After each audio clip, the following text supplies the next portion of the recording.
Mahal series reached 2.5k people in the last 7 days. Ano nga ba ang mga ginawa ko para makuha ko yan?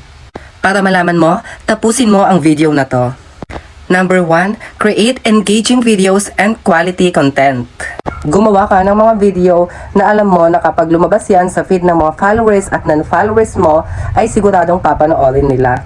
For examples, number 1, tutorials. Number 2, pagluluto. Number 3, mini vlogs. Pangalawa, engagement. Kapag lumabas yung mga kapwa mo content creator sa feed mo, panoorin mo ang videos nila. Tapusin mo yung video, mag-react ka at mag-comment. Sa ganung paraan, tataas ang performance mo sa professional dashboard mo. Pangatlo, communication. Makipag-communicate ka sa kapwa mo content creator. Huwag kang madamot. Kapag nag-comment sila, replyan mo.